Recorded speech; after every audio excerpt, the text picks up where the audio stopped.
A Victoria man convicted in the shooting and beating death of a former friend whose body was found in Esquimalt in 2003 was handed a life sentence today in a Victoria court. A judge ruled Daniel Aitken must serve at least 18 years of his sentence before he is eligible for parole. As Stephen Andrew reports, the sentence is a bittersweet moment for the victim's family. They've spent the last 7 years living with grief and fear. Going through something like this can never be explained, because people that have not been through it will never understand. It's been a long and grueling ordeal for the family of Adan Morino. But now that their son's killer has been sentenced, they are looking to move on with their lives. Where we can never feel that there's ever been an absolute 100% justice for our son, I don't think he would be particularly happy with the results that were brought down today. Adan Morino's body was found at McAuley Point in Esquimalt in October 2003.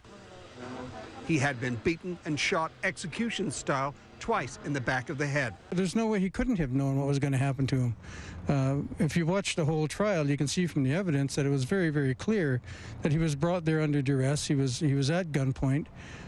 So all of this had to have been in his head. It had to be a terrifying experience, and that causes us a great deal of pain. The killer, Daniel Aitken, a former friend of McLean.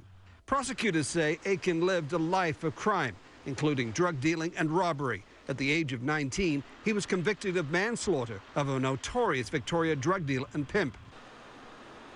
Aitken is currently serving a life sentence for the murder of Adan Morino, shot outside his downtown Victoria apartment in December 2005.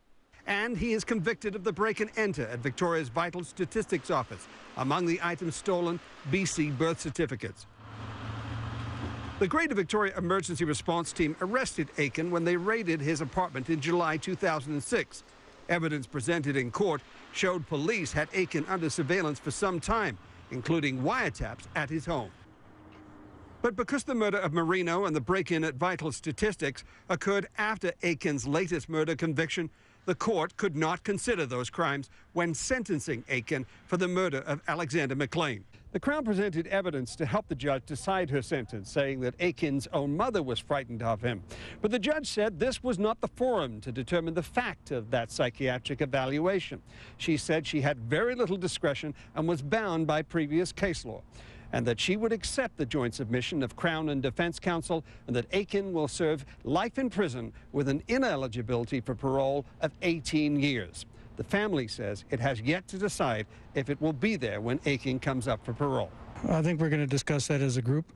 I think I certainly would like to be, because I'd like to still see how the process works and what we can do to make sure that our son's memory is served correctly. But no matter what happens at Aitken's parole hearings, the McLean family says nothing can make up for their loss. I feel like there's a great big hole in my soul that'll never be filled. In Victoria, Stephen Andrew, A News.